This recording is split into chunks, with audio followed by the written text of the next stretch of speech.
One of the things I've always wanted was to try alternative energy.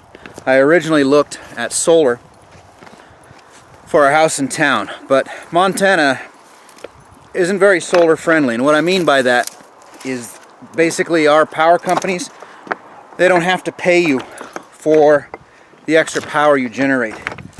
There is certain programs that you can do where they'll reimburse you part of the cost, but best I can tell, that money only comes from those people who donate extra amounts on their bills in order to encourage green energy. And this is Montana, and not many people do that.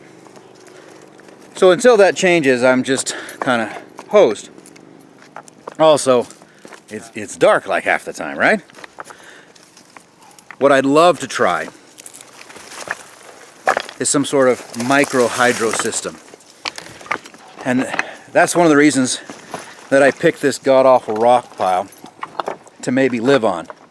It's because I have got access to a little bit of water up there, all the way up there. So what I'm out here today to do is two things. One, I want to know how much head I'm going to have. So right now I'm at 755 meters in overall elevation, and I want to know how much it is all the way up there. This is basically where I would like to situate the system. It could be down in there, and that would gain me another 30-40 feet, but this is where I'd like to situate it, somewhere right in here.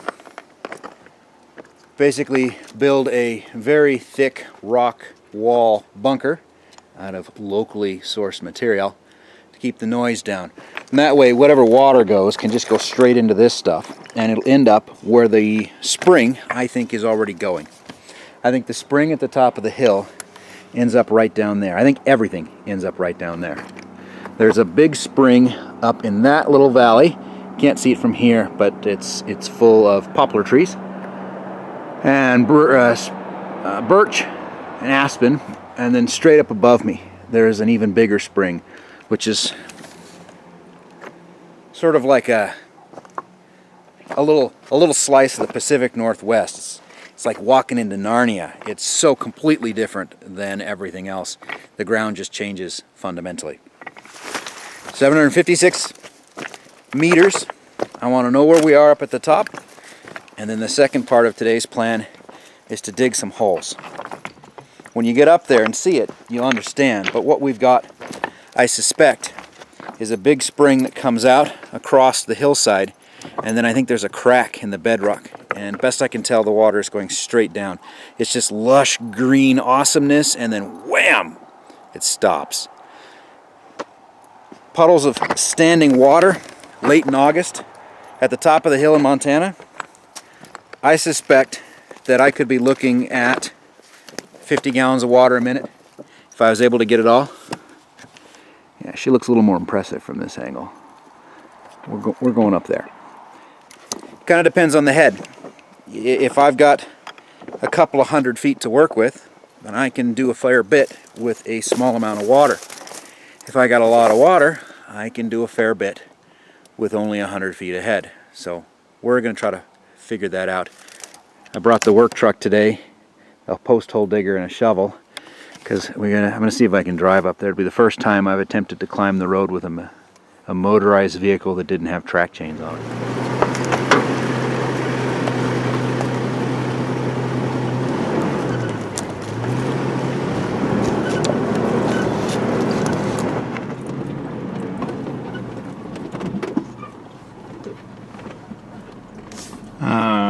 Yeah.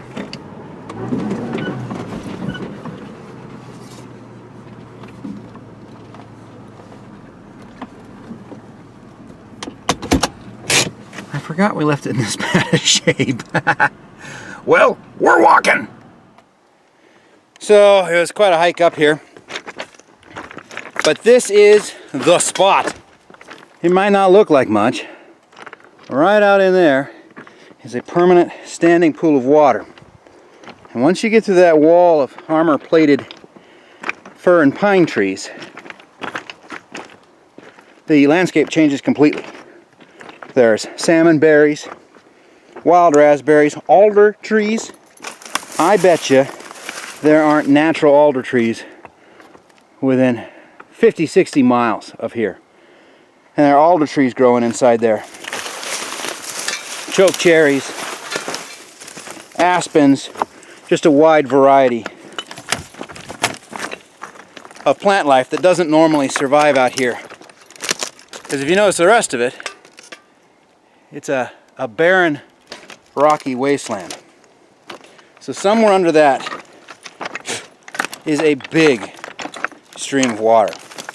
The fact that it just irons out and stops, which you'll be able to see here in a second, makes me think that this water is coming out, flowing across a big sheet, and then dropping back down inside a large crack. It then reemerges at the bottom of the hill, where the two different spring sources, there's one right here, and there's one up there in the next draw. Those two spring sources reemerge and combine and form a natural marshy area that also has standing water basically all the way through the year. But if you'll notice, aspen's right there, and then right through here it just stops. It just abject boom stops.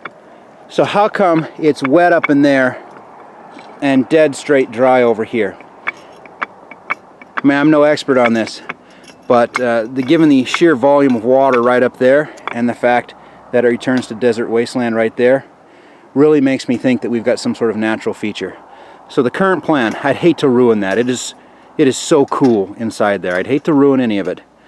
I'm hoping to tap the water at the end of this cycle, and instead of letting it flow into whatever natural feature is taking it down below, I want to take it to some sort of Pendleton wheel or whatever they're going to call them. I want to take it to a water spout. That's what I'd like to use. So let's get down there. Let's find out what kind of elevation we have and dig us a hole. Little window inside.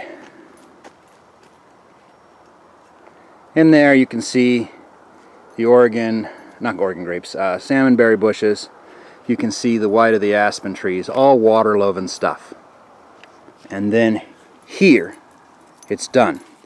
You notice that my helper is sitting on this big outcropping of exposed bedrock, and it kind of swoops down in here and is a foot or two higher and crosses all the way, and then it starts back up again.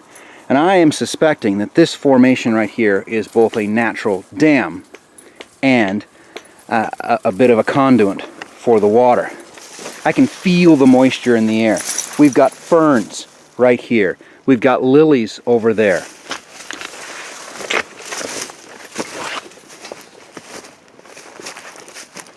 Come around on the other side of this rock feature, 25 feet away, and look at the difference in the terrain. Totally different. So I'm really hoping that right in here I'll be able to snag that water.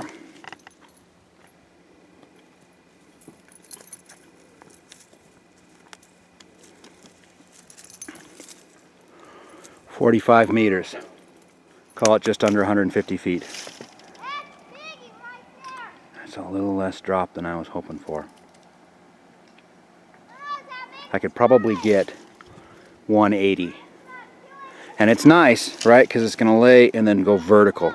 So, you know, it's going to pick up some kinetic energy as it flows through there. But there's no replacement for displacement, as they say.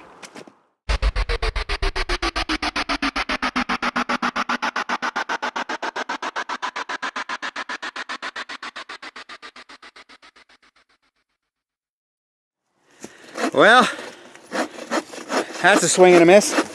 Can you give me one? Whoa, can you give me 1 second here? So this is what came out of the hole, down there over 2 feet.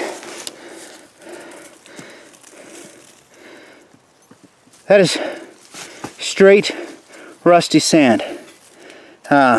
quite damp, but not standing water. Underneath it, or I should say on top of it, is that same loamy glacial till that's up above. That rust-colored sand is kind of neat. I don't know. We should bring a magnet up someday and find out if it's magnetic. I don't know what that would mean. But it does clearly mean that whatever water is swooping right along underground. I mean, the grass, the stuff stops right there. I'm going to go up to the tree line next, chop myself an opening.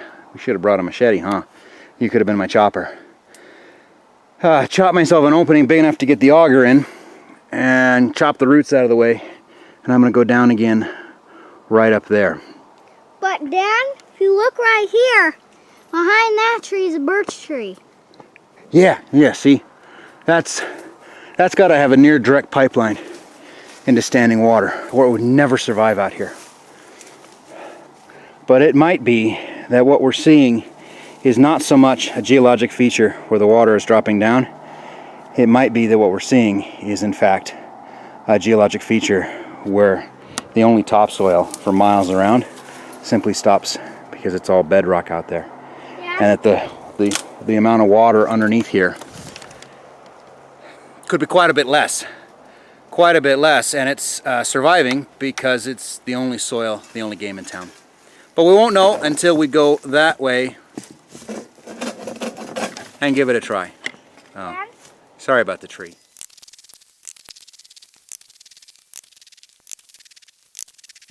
Oh, I am back into that sand again. I can feel the change.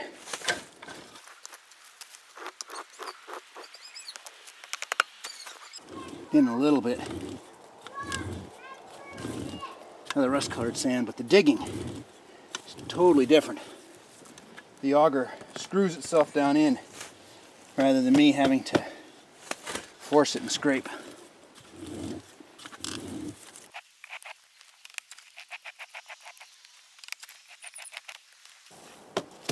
Appear to be hitting some gravel, though I'm very rapidly running out of auger.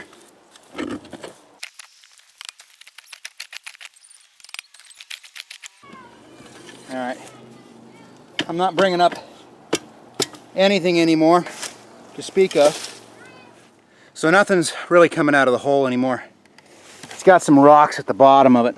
We're down a little deeper than we were the last one. There's the marks from the handle hitting. Gives you an idea. 2.5, almost 3 feet down. The digging got much easier, and I would have sworn I was going into that same rust-colored sand. But I didn't. I didn't at all.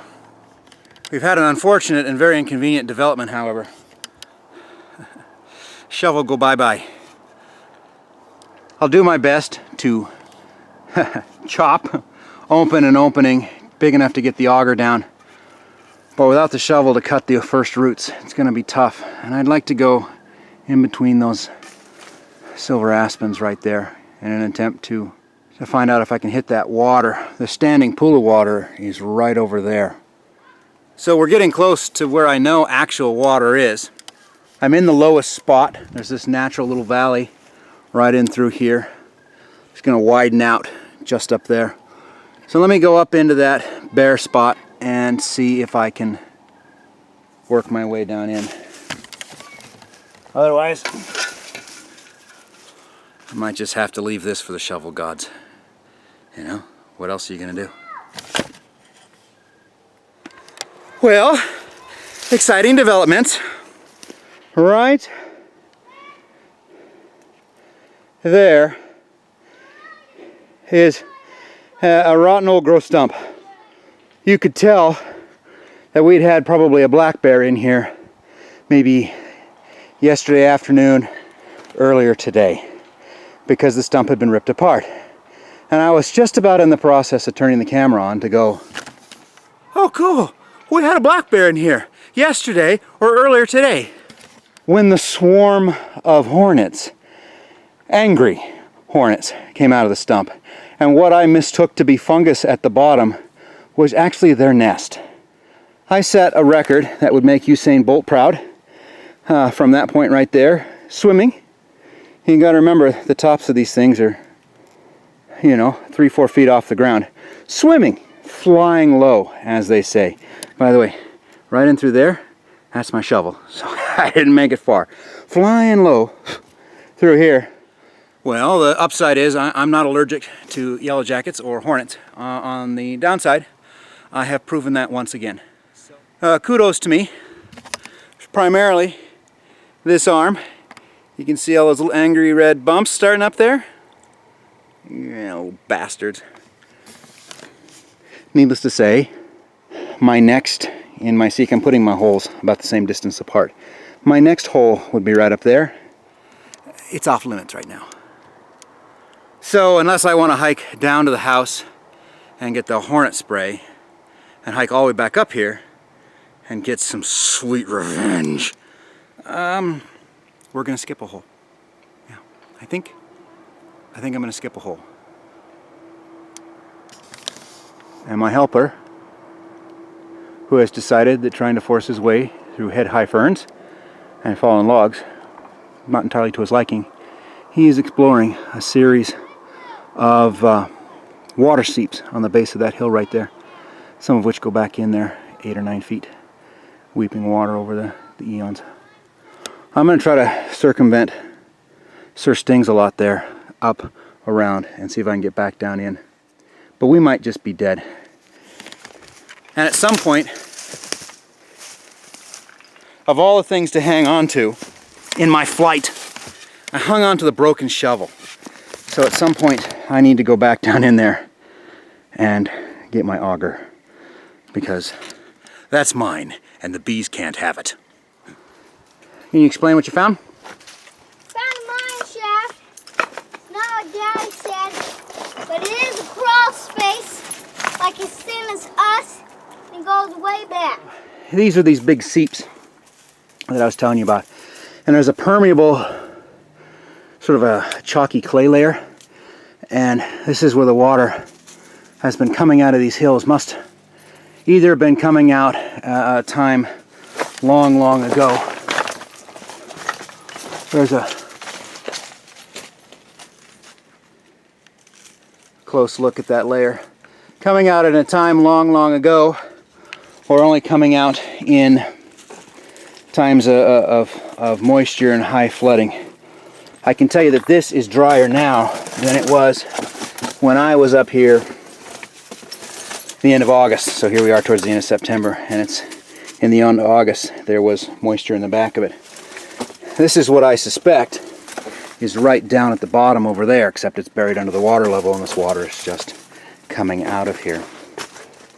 Rocky stuff that I'm talking about, you. Dirt. Yeah, you're getting dirt up there? What color is it? Kind of old brickish brown.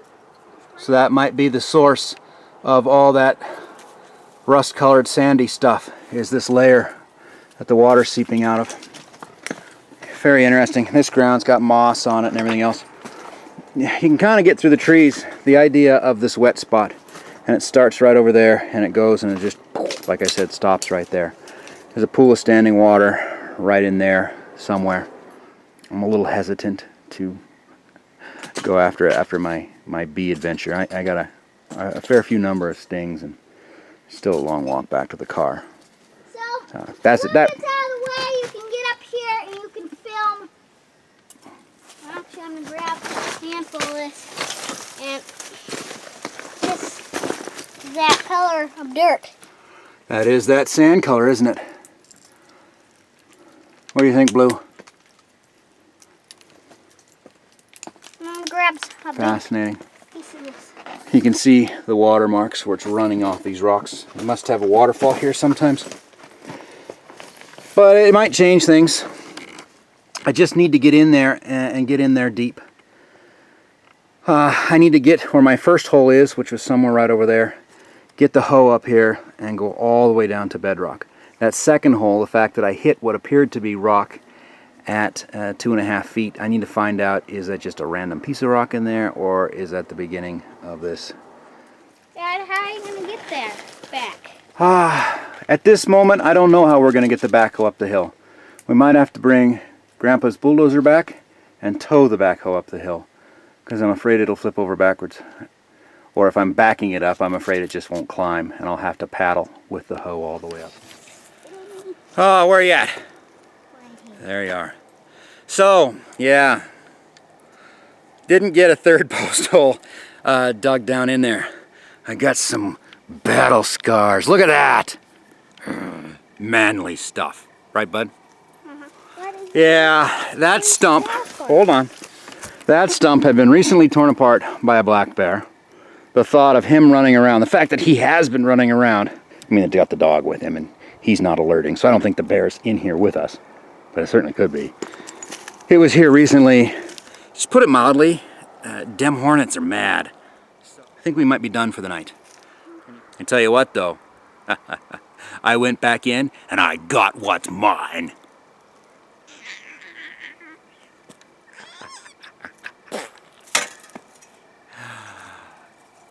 We'll be back. Thanks for watching.